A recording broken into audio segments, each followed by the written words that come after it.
No ar, Farmácia em Dia, o podcast do Conselho Regional de Farmácia do Estado de São Paulo.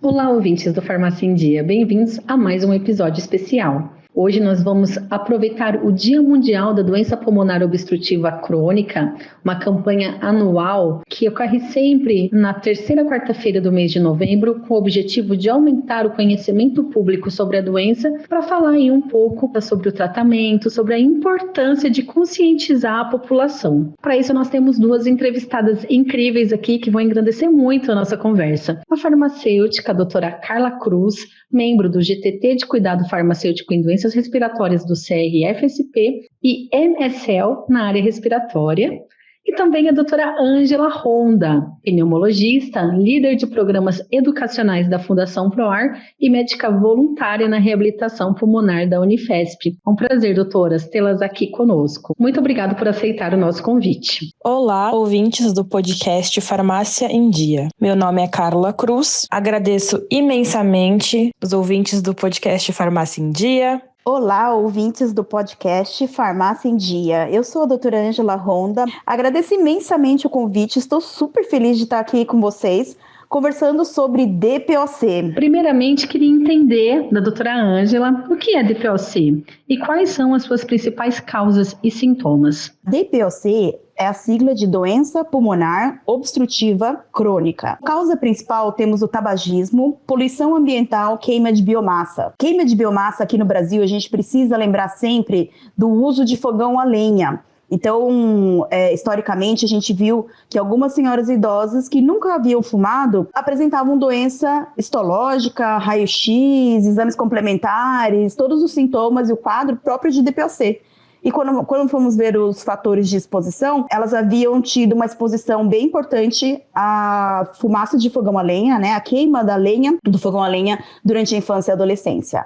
Hoje, a GOLD, que é a Recomendação Internacional de DPOC, traz outras causas também para a DPOC para que possamos pensar na doença, assim como a própria infecção respiratória de repetição, doença genética chamada deficiência de alfa-1 antitrypsina, é uma doença rara, mas quando a pessoa nasce sem essa enzima e ela é exposta à poluição e ao tabagismo, ela pode desenvolver DPOC. E outra causa que vem sendo estudado bastante são os bebês prematuros e nascidos pequenos, de baixo peso, que o pulmão já começa com um desenvolvimento mais atrasado, né? Um desenvolvimento de um pulmão menor. Então, no final, ele pode também acabar desenvolvendo DPOC. E sintomas, se a gente for pensar, é o paciente que tem falta de ar, que tem cansaço.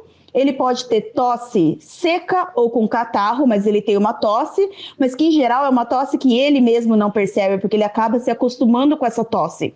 Em geral, os familiares é que falam, olha, tá com tosse aí, e quando vai procurar o médico, sempre o paciente fala, né, minha família que fala que eu tosso muito, porque eles acham muitas vezes que é uma tosse normal.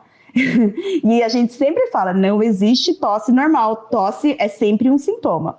Então, falta de ar, cansaço, tosse, e foi tabagista ou é tabagista, acima de 40 anos de idade, a gente tem que sempre pensar em DPOC. Precisamos fazer exames para fazer o diagnóstico. E isso acontece porque a gente realmente acaba tendo pouco diagnóstico de DPOC porque o próprio paciente ele não pensa na doença.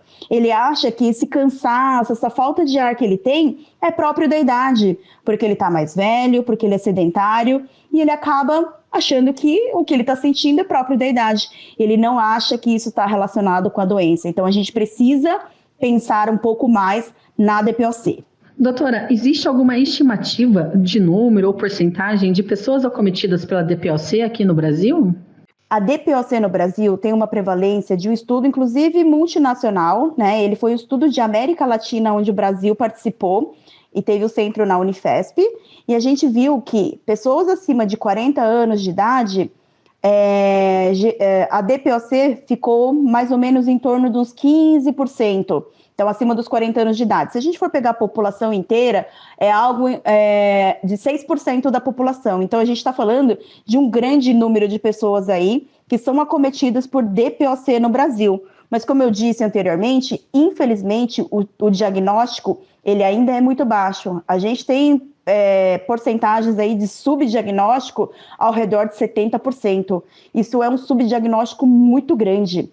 Precisamos pensar realmente mais na DPOC, fazer diagnóstico para poder instituir tratamento e realmente melhorar esses pacientes. Olha, uma dúvida que eu já ouvi muitas vezes e que eu queria esclarecer aqui. A DPOC, a enfisema e a bronquite são a mesma doença com nomes diferentes? Essa pergunta, ela é excelente, né? Até mesmo porque eu mesma falo, né? DPOC é muito ruim, né? Porque toda doença que é uma sigla, muitas vezes as pessoas acabam não se ligando a ela, né? Então, você falar de doença pulmonar obstrutiva crônica, aí realmente a gente vai pensar em algumas coisas a mais. Aí a gente lembra do enfisema pulmonar e bronquite crônica.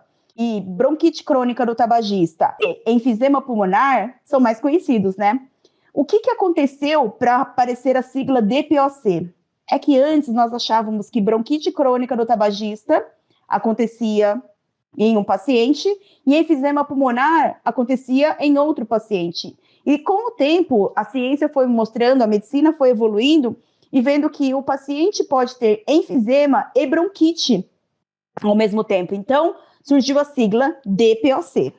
Bom, falamos bastante aí da doença, mas a gente queria saber também de tratamento. Hoje, quais são as principais opções de tratamentos disponíveis para essa doença, doutora? E quais são as diferenças entre eles? A DPOC, o fator central da doença, né, como a gente já viu que é obstrução, é o aprisionamento aéreo. O que isso quer dizer? Né? Uma hiperinsuflação. O ar, ele fica dentro do pulmão, ele fica preso dentro do pulmão. Então, o paciente ele não consegue soltar todo o ar. Então, quando ele vai puxar o ar no momento que ele tem que fazer uma atividade, que ele precisa de uma respiração mais profunda, ele não consegue puxar todo esse ar para dentro, porque ele já tem uma quantidade de ar presa, que a gente chama de aprisionamento aéreo. E como que a gente faz para melhorar esse aprisionamento aéreo? Usando broncodilatador. O que é um broncodilatador? Como o próprio nome diz, ele dilata os brônquios. Os brônquios são os canais de passagem do ar que vão, né, que entram ali dentro do pulmão e levam até os alvéolos, que é onde realmente a gente faz a troca do oxigênio e do gás carbônico. Então, o que acaba acontecendo é o fechamento desses brônquios. Então, o broncodilatador vai ajudar a abrir esses canais para que esse ar consiga sair e o paciente consiga colocar mais ar para dentro. Então, vamos lembrar um pouquinho da fisiologia, né, do pulmão. A gente tem dois receptores que abrem o pulmão, né, que dilatam o pulmão. Um que é o beta-agonista e o outro que é o antimuscarínico. Então, a gente tem dois tipos de broncodilatadores. Então, o broncodilatador beta-agonista e o broncodilatador antimuscarínico, né, para a gente lembrar aí. E alguns pacientes, além do broncodilatador, se eles tiverem muita exacerbação é um nome que eu também não gosto muito, mas basicamente são as crises, né? Então, quando o paciente DPOC tem a crise, né, um ataque pulmonar, ele precisa, muito frequente, né? Ele precisaria, além dos broncodilatadores, ele precisa também utilizar corticoide inalatório. E uma coisa muito importante e que a gente precisa muito de vocês é a orientação do uso desses broncodilatadores do corticoide inalatório. Por quê? Porque eles são em dispositivos inalatórios, né? Eles estão disponíveis em dispositivos inalatórios, as famosas bombinhas. Então, é muito importante que o paciente não só tenha a molécula adequada e o medicamento adequado na mão, mas que ele realmente faça a técnica inalatória correta. Porque se ele não fizer a técnica correta, esse medicamento não consegue chegar aonde ele precisa chegar, que é lá dentro do pulmão. Tá? Então, isso é muito importante dentro do tratamento. E aí, dentro dos tratamentos medicamentosos, a gente tem os broncodilatadores, os corticoides inalatórios, e a gente também tem, quando os pacientes não conseguem melhorar a exacerbação, né, eles não conseguem reduzir a exacerbação utilizando essa tripla terapia que a gente fala, né, então 2 broncodilatadores mais um corticoide inalatório, existem outros medicamentos por via oral que a gente pode fazer, e agora vai chegar um imunobiológico também para pacientes com DPOC, que têm exacerbações frequentes e não conseguem se controlar e reduzir as exacerbações com as medicações que a gente tem hoje existente. E em relação à prevenção, essa doença é possível de prevenir? Quais são as principais medidas de prevenção e controle da DPOC? A gente contou ali no início que a principal causa de DPOC é tabagismo. Então, a cessação do tabagismo é muito importante, muito. Independe do momento em que o paciente está, né? Mesmo com doença ou sem doença. É muito importante que no momento que o paciente ele é um tabagista ativo, ele seja abordado para que ele tente parar de fumar.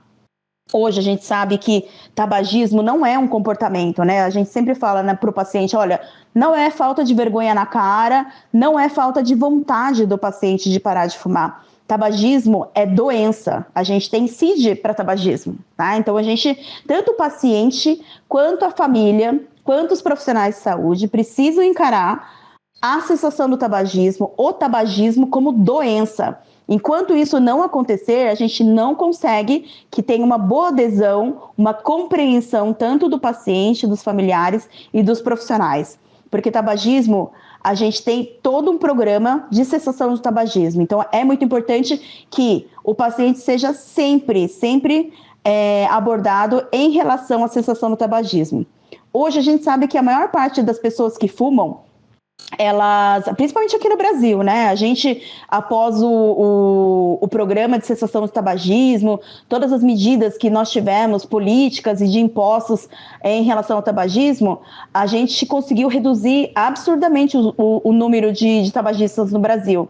Inclusive, nós somos referência internacionalmente nos programas de cessação de tabagismo. E por isso a gente tem um programa que é, inclusive, feito no SUS, né? O paciente que quiser parar de fumar, ele tem até um programa e uma orientação toda, com distribuição, inclusive, de medicamento via o programa de SUS. E isso é muito importante, que o paciente pare de fumar, para que a gente possa reduzir a inflamação e os danos que estão acontecendo no momento em que o paciente ainda é tabagista, tá? Uma outra coisa que é muito importante para o controle da DPOC, além do tratamento medicamentoso, né, que eu já falei para vocês, que a gente tem os broncodilatadores, os corticoides inalatórios, outros medicamentos e hoje até mesmo imunobiológico, a gente tem o tratamento não medicamentoso. Então, a cessação do tabagismo faz parte do tratamento não medicamentoso. Vacinação, a gente sabe que os pacientes com DPOC, eles têm mais chances de ter doenças respiratórias, então é muito importante a vacinação contra a gripe, contra a pneumonia, do Covid, a gente tem aí a coqueluche, a herpes zoster, o vírus sensicial respiratório. Então, a gente precisa sempre orientar vacinação para esses pacientes. Outro tratamento não medicamentoso é a parte nutricional desse paciente. O paciente idoso, ele já tende a perder massa magra, próprio pela idade. E o paciente com DPOC, ele tem uma inflamação sistêmica, né? Essa inflamação que inicia no pulmão, ela corre no organismo inteiro e acaba fazendo uma miopatia mesmo. O paciente faz sarcopenia, ele perde musculatura magra. Tá? Então, a nutrição desse paciente é muito importante. Outro ponto muito importante é a reabilitação pulmonar, a educação física, o exercício físico desse paciente. Esse paciente precisa se manter sempre ativo, para que essa musculatura funcione e para que ele realmente consiga ter as atividades, mantendo um quadro de compleição física boa, para que ele tenha um gasto menor energético e com isso ele consiga poupar mais a parte da oxigenação. A parte psicossocial, que a gente sempre sabe, e uma coisa muito importante, educação. O paciente precisa saber o que é a doença, o que causa e como ele pode melhorar e o que vai acontecer dentro do dia a dia dele. Isso é muito importante. Agora eu queria falar um pouquinho com a doutora Carla.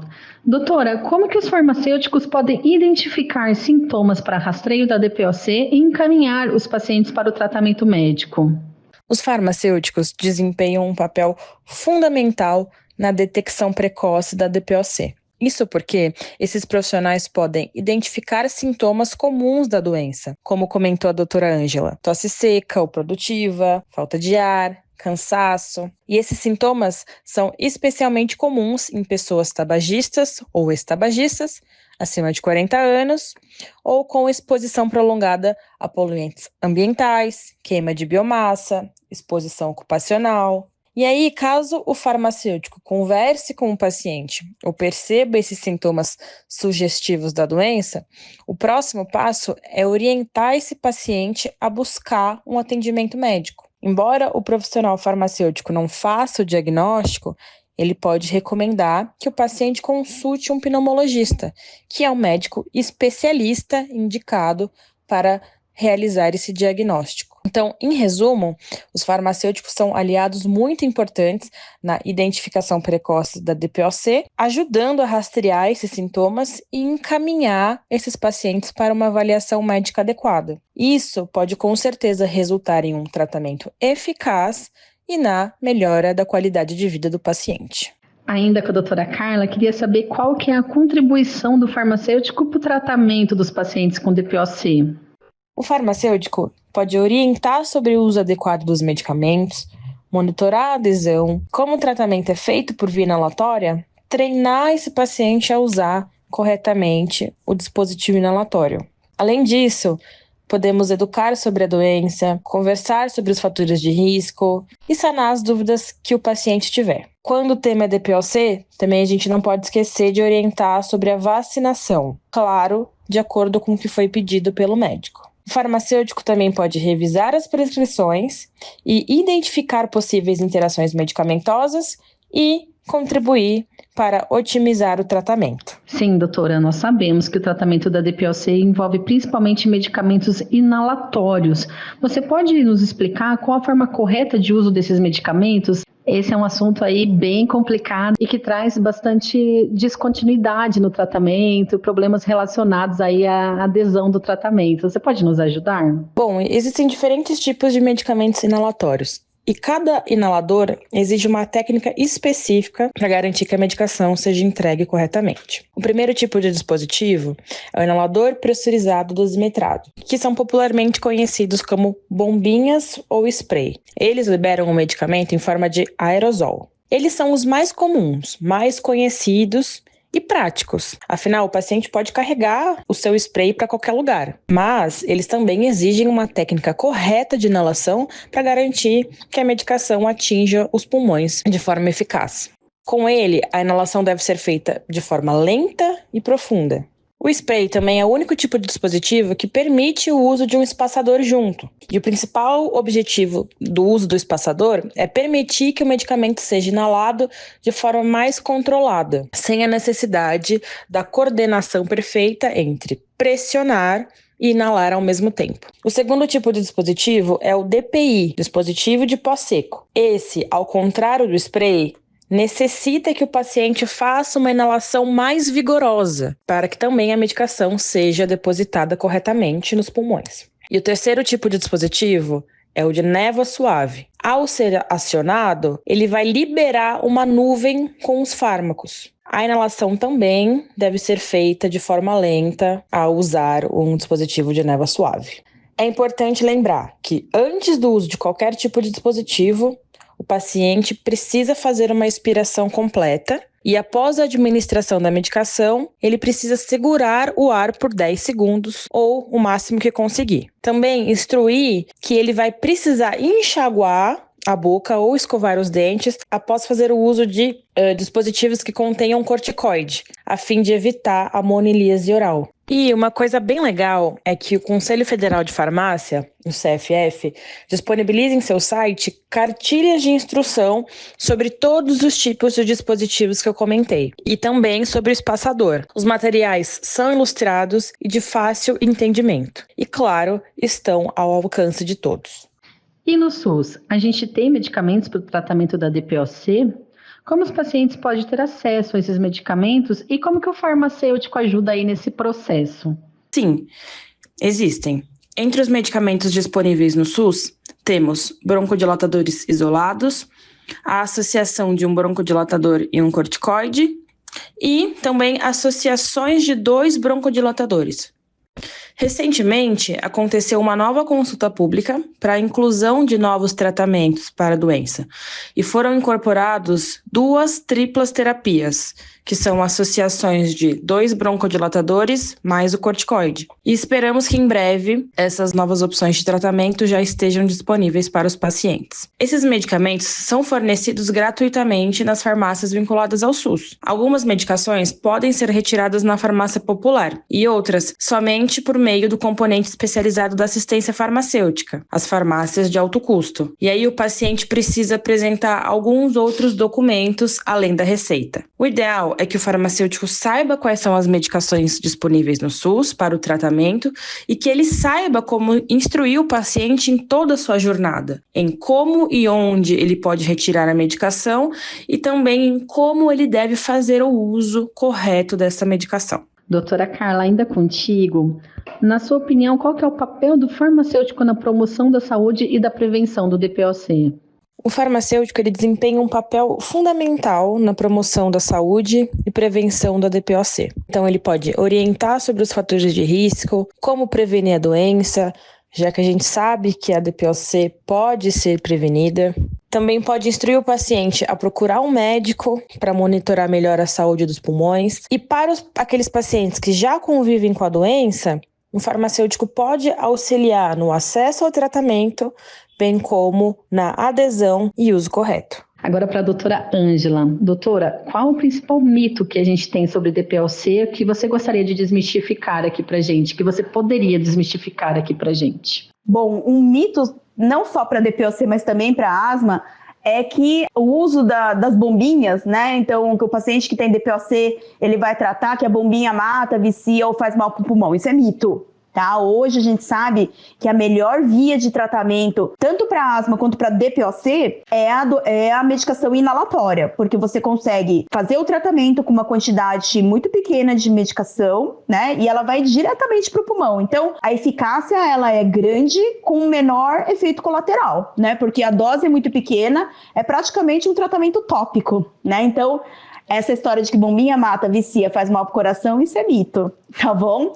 E outro mito que também tem é, eu não vou ter DPOC, enfisema pulmonar ou bronquite porque eu já parei de fumar. Não, tá? Então, assim, o paciente que pode ter parado já há 20, 30 anos atrás, se ele teve uma carga tabagística de exposição grande, ele pode ter DPOC mesmo tendo parado há muitos anos. Então, eu sempre coloco que é importante a gente pensar sempre na DPOC e fazer diagnóstico para ver se realmente tem ou não doença, tá bom? E na sua opinião, essa pergunta vai para as duas, né? Nas suas opiniões, qual a importância de ter um dia mundial para falarmos sobre DPOC? Começando aí pela doutora Ângela. Acho importantíssimo a gente ter um dia mundial para falar da DPOC. Como eu tinha dito anteriormente, a DPOC, infelizmente, ela tem um subdiagnóstico muito grande. As pessoas não sabem, as pessoas não pensam em DPOC. Tá? Então, isso é muito importante que a gente tenha um dia, porque, querendo ou não, apesar de ser um dia, já é uma forma de a gente iniciar uma conversação, né, trazer informação e o paciente começar a pensar nisso. Então, hoje, quem tem mais de 40 anos de idade, foi exposto ao tabagismo, né? Então já fumou ou ainda fuma, exposição a fogão a lenha, tem tosse, tem cansaço, tem falta de ar, precisa fazer uma espirometria, que é o exame da função pulmonar, para a gente poder ver se tem DPOC. Então, acho super importante, obrigada por vocês se interessarem em falar sobre DPOC. Vamos conversar mais sobre DPOC, e eu sempre falo, né? Principalmente no almoço de domingo. Todo mundo fala sobre pressão alta, diabetes, e inclusive tem até uma receitinha, né? Mas quando vai falar sobre DPOC, ninguém sabe. Então vamos falar mais sobre DPOC e com isso a gente consiga melhorar aí, porque a gente tem inclusive tratamento disponível no SUS para DPOC, né? Que consegue melhorar muito a qualidade de vida e melhorar inclusive o risco de mortalidade desses pacientes. Olha, a importância de ter um dia mundial de conscientização sobre a DPOC é gigante, porque oferece uma oportunidade única para aumentar a visibilidade da doença, promover a educação sobre fator de risco, sintomatologia e engajar a sociedade nesse processo de prevenção e tratamento. A DPOC, como a doutora Ângela comentou, é uma das principais causas de morte no mundo. Mas ela também é subdiagnosticada e muitas vezes mal compreendida, tanto pelos pacientes quanto pela população em geral. Então, ter um dia dedicado a essa causa ajuda a quebrar o estigma, fomentar a educação e também incentivar a prevenção.